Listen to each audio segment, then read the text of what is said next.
Welcome everybody. Welcome back to PSN at Home. We have been talking to Chief Dave Pavlitz, Fire Chief in Arlington County, and Chief Jay Farr, Police Chief in Arlington County, and specifically talking about some of the fantastic interagency coordination that they've been doing together for quite some time now, certainly since 9/11 and only strengthened since then.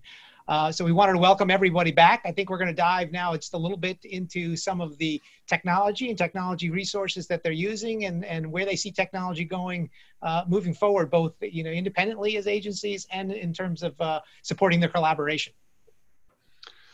So I would love to ask the question, what kind of technology do you see as really critical in the short term? What kind of technology do you think is most important to both law enforcement and fire and emergency medical services now? And also try to drive that more into the future. If you could predict or ask for any kind of technology down the road, doesn't matter what the time frame is, if you could dream of some really important technology, if somebody were to go create it, what would that be for your agency or for an agency like yours? Chief Pavlitz, you want to go first? Thank you very much, TJ.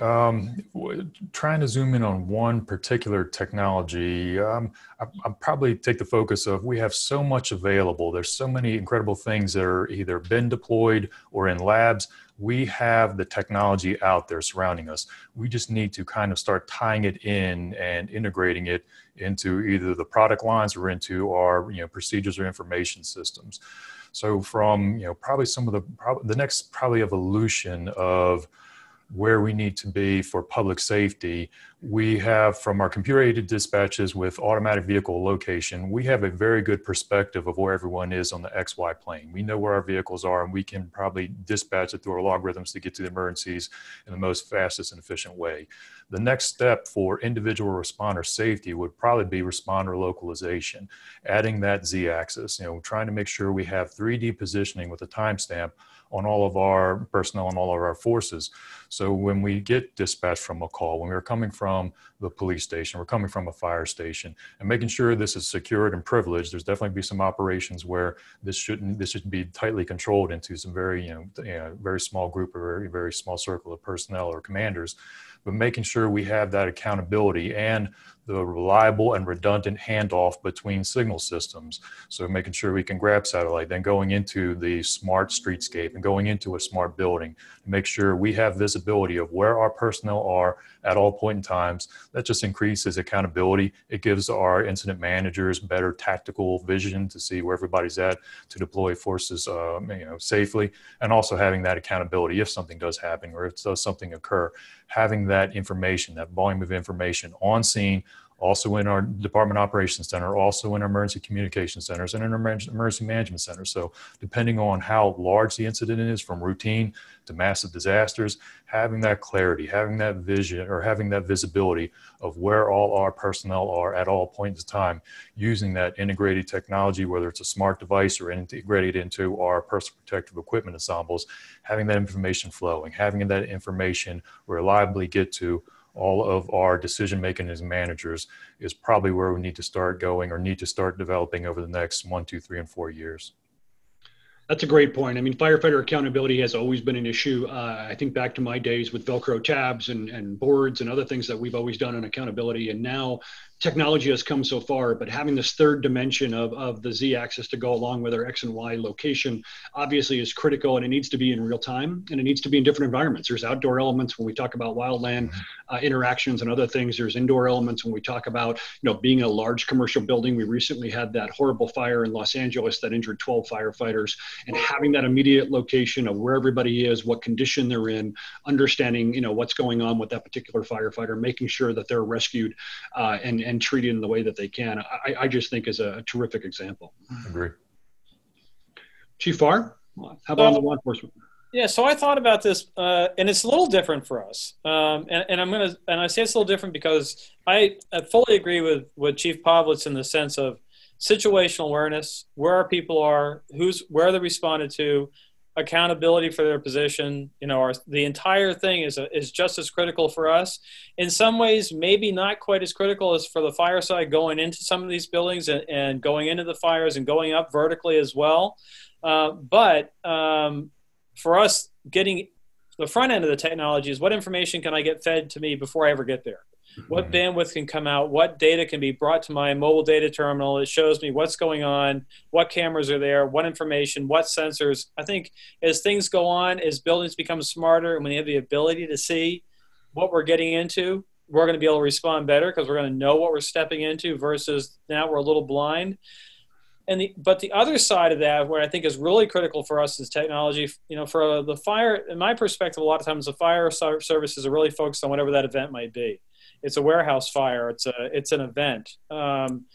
For us, that's generally just the very beginning of the process. I mean, we go there, but then I'm going to spend years dealing with the conviction, the evidence collection, the process. And so a lot of where I see technology as advantage, the more technology that can be developed that can capture and assist us in evidence collection and storage of those things in a reasonable manner are really the wave of the future for us. And a lot of the advantages to some of the new smart buildings like we have in Arlington, tremendous bandwidth capabilities, which means I can push a lot more video through, I can push a lot more data through, and I can collect this information for down the road. But I also know the reality is the technology has to be cop-proof. And I don't mean the slightest, but let's face it. I'm a private pilot, and they have these technically advanced aircraft now. Well, sometimes the aircraft got so advanced, it's hard to fly it because you don't know what it's doing. I need technology that's really easy, that any officer can look at and say, oh, press B, and it gets it done. So I think part of the technology challenge is to really create technology that works well, does what we need it to do, but they take some of the complexity out of it. And we've seen that getting better over time, but those are big challenges in my eyes. Yeah, you both mentioned something that I think is really important, especially in this time. And Chief Farr, you really emphasized it, which is the ability to push data and bandwidth. Both of the technologies that you're talking about rely heavily on the ability to communicate. There's only so much you can do locally on scene, and you need to have the ability to share data, share it across agencies, share it to command center, wherever it needs to be, and to push that kind of data that you're talking about. Obviously, both historically public safety has relied heavily on radio and narrowband communications. We now have a lot of broadband options, but how important is access to that broadband connectivity to both of you? And what are you doing today to solve that issue? What's your solution? Where do you see that going?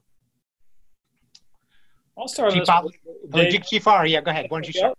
Well, the broadband is a big piece for us because, as you know, we have expanded the ability to collect data tenfold.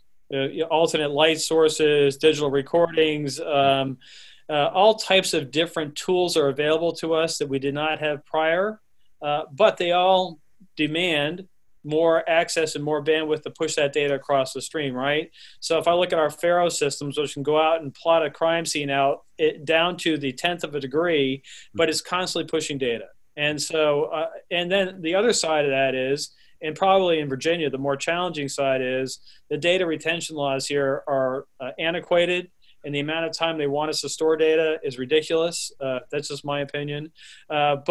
But some of these things, think about it. If it's a felony crime, they want us to maintain some data for 50 to 100 years. Well, if you start doing that over time and you start bringing all this information in, I've got to collect it, I've got to store it, I've got to manage it. So there's a lot of challenges with it. But at the same time, it gives us far more information than we ever had in the past to be able to put a really good rock solid case together, depending what's going on. So that's a little bit of the challenge there. So for the last 2 months or so, we've been interacting with our professional workforces in administrative and management settings in this 2x2 or 3x3 grid environment. Mm-hmm. This can easily be transposed into emergency operations, where we should have heads-up displays, video streaming. Our incident managers should have visibility on what our crews, what our officers, what our patrol, and what our task force divisions are operating in kind of this environment, whether it's visual or whether it's thermal. And that's going to require a huge amount of bandwidth. It needs to be reliable, it needs to be ingested, and it probably needs to be recorded. All that will definitely enhance operations and definitely enhance safety. But at some point, we're going to start coming up against some policy discussions where government or legislature is going to have to balance privacy between public safety. There's going to be so much sensor information available. There's going to be so much video available. There's going to be so much data out there. what's the proper use, what's the effective use, what can be, utilized safely, but balancing against individual rights to either give their advance alerting and warning that, something, emergency incident is going to happen, either on the medical side or, a possible violence. And then also when we get there, we're just going to have so much, hopefully, visibility into the environments we're entering. And all of that, is definitely the networks need to accommodate that, but we're also going to have to figure out what's the right approach, or how do we utilize this, safely and also legally. And that's going to be probably an ongoing conversation.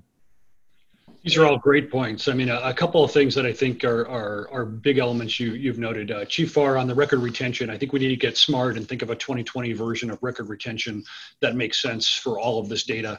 I think the real-time elements you brought up for your officers, and really understanding where they're at and those real-time threats and issues, and being able to be alerted to calls that they're going on. I think back to my analog radio days, and I remember I had a unique high-speed chase I was in, and they ran the license plate and they ran criminal history on the registered owner, and it came back that he had been convicted of, exploding bombs. It was kind of a important piece of data to know as you were doing that, and kind of up the issue of the particular pursuit and the particular event that was going on. But in real time, this data is now coming through automatic license plate readers, and it's being able to be, given in a heads up sort of way that you can have this data in real time before you even approach a car in a traffic stop. Very different perspective to have that safety information provided to you. And same thing on the fire and EMS side, having more data either on a patient or on the commercial building that you're responding to. Apple now has the ability to send medical data for an owner of an Apple device to 911, right? And have that data sent in real time when they make an emergency call. These are things that are changing rapidly. That was 2 or 3 weeks ago. And so we're going to continue to see that evolution. And I do believe that this gives us a lot more power for good situational awareness and safety between law enforcement, fire, and emergency medical services. But we also need to have it very usable. You both brought up in different cases, I think, that this has to be simple and easy to use, easy to implement into our daily operations, and safe. And so I think for everybody out there who's developing these terrific solutions, and there's a lot of companies that are doing that, keeping it simple and making it very usable for the operational front line has got to be a key part of every decision. I wanted to give you just one real-time example. Dave talked about the privacy issue. If you think about this, you're familiar, I'm sure, with the Ring camera system. And there's a program that goes along with Ring called, I think it's called Nextdoor. I can't remember the name of it. Right. Right now, if I have a serious crime, I have a homicide, officers have to go out and canvass the entire area, door to door, see if we can find video, see if we can find anything. Arlington apparently has some of the highest percentages of Ring doorbell cameras per capita in the nation. So now there's an opportunity for the county to send a message out to those homeowners and say, listen, we've had this incident. Would you be willing to share this data with us? And if you do, you have to grant us access, and we'll only have access to what you've given us. Now, we haven't signed an MOU with this. We haven't gone down there yet, because as soon as anybody started talking about that, everybody got, very upset about the civil libertarians, and you're showing somebody in their front yard and how it is. So there's some really great tools out there, and there's some really great opportunities, whether it's the sensors in the buildings, it's the sensors on the road, or it's private. But I think you talk about the laws are antiquated for storage detention. They are well behind when it comes to where the technology is and how you protect someone's civil liberties. So that's going to be another challenge as you deploy any of this technology. You're spot on. In fact, TJ and I were just talking about this very issue, and not just in the context, and we talked about the Ring doorbell issue, but lately there's been talk about use of drones to police some of the stay-at-home orders, right? And some of the and although not locally here, but there was a court ruling over in France that outlawed that for that exact reason, because of the data privacy concerns. And of course, down in Pensacola, Florida, with the terrible terrorist shooting that took place there last year, another situation where they needed access to the phone, and Apple, has it encrypted and is not willing to open up those operating systems. Now the FBI was able to do it independently, and that's how they learned of an Al-Qaeda connection. But you're hitting on a really, really important issue. And of course, if you don't know, I've been a practicing lawyer in this telecom field and now in public safety for about 28 years. So I'm very familiar with this issue, and I've had to manage it. When we were at FirstNet, this came up quite a bit as well. And it really needs, the whole regulatory system needs an overhaul. And you know, it is a balancing, right? I mean, I get it. I think we all get it constitutionally. You know, we want to protect everybody's privacy. That's what makes America great, you know, so to speak. But at the same token, we need to leverage these technology tools to our absolute benefit when we know that there's been crimes and other dangers to the community that we can prevent or solve. Yep.